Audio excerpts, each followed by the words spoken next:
अच्छा, मैंने ये भी 1857 के रिवोल्ट के बारे में पढ़ रहा था, तो मुझे लगा आप लोगों के साथ शेयर करना चाहिए।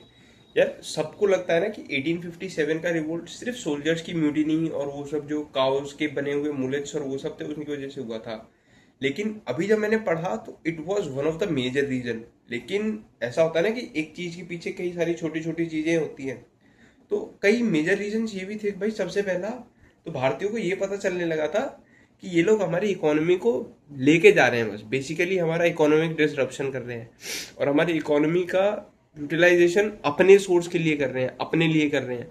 और जितने भी ये फॉरेनर्स हैं, जितने भी ब्रिटिशर्स हैं, इंडिया में आते हैं, वेल्थ इकट्ठा करते हैं और यहाँ से चले जाते हैं। दूसरा रीजन ये है कि इन्होंने जमींदारों को, जो जमींदार होते थे, भाई जमींदार तो अपने गांव में चलाता था, वो तो चलाता ही था, लेकिन इन्होंने जमींदारों को भी पेलना शुरू कर दिया था। पेलना शुरू इन द सेंस, इन्होंने जमींदारों के ऊपर भी हाई टैक्सेस बढ़ा दिए थे। उनसे सीधा ये बोलने लगे थे कि भाई, या तो तू हमें इतना दे या फिर हम तेरी खुद की वैल्यू गांव में तेरी इज्जत नहीं छोड़ेंगे। मतलब जस्ट इमेजिन, आज के अभी मान लो कोई चीफ मिनिस्टर है या फिर कोई छोटा बहुत कोई एमपी भी है अपने आसपास का, और सरकार उसको बोले, जिसकी मतलब अच्छी धाक है उस जगह पे, और सरकार उसको बोले कि भाई तू ये काम कर वरना हम तेरे ही इलाके में तुझे वो करेंगे, तेरी बेइज्जती करेंगे। तो भाई, उस बंदे की वहां पे फेस वैल्यू है। उस बंदे को सरकार से ज्यादा बंदे उसको, उस बंदे को जानते हैं जो वहां से खड़ा होता है। तो सोचो वो बंदा क्या करे। वो बंदा भाई यही तो करेगा, ठीक है भाई तुम्हें जो करना है करो, मैं तो अपना रूप तुम्हें दिखा दूंगा।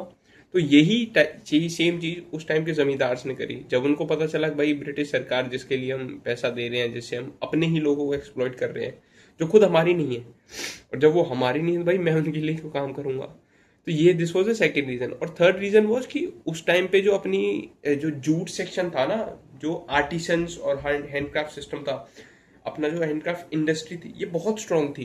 तो उस टाइम पे उन्होंने क्या किया भाई, इसको भी एक्सप्लॉइट करना शुरू कर दिया कि या तो तुम हमें इतनी पर्टिकुलर, क्या कहते हैं, पर्टिकुलर आउटपुट दो और तभी हम तुम्हें इतना पे करेंगे, या फिर दिस, मतलब ऐसा कोई रीजन था। लेकिन उन्होंने उसको भी, जो मतलब उस टाइम पे इंडिया का जो स्ट्रांग पॉइंट था, उसको भी पेलना शुरू कर दिया था। तो भाई तुम कितना किसी चीज से भागोगे, एक टाइम, दो टाइम, तीन टाइम, लेकिन एक टाइम बाद, एक सर्टेन अमाउंट ऑफ टाइम के बाद तो हमें पता ही चल रहा है ना कि ये हमारे देश को सिर्फ इधर उधर कर रहे हैं। हमारे देश की कोई ऑथेंटिसिटी को ये लोग छोड़ने नहीं वाले। ये हमारे देश में आ रहे हैं और हमारे देश से लेके जाएंगे, और अपने देश के लिए लेके जाएंगे और अपने लिए लेके जाएंगे।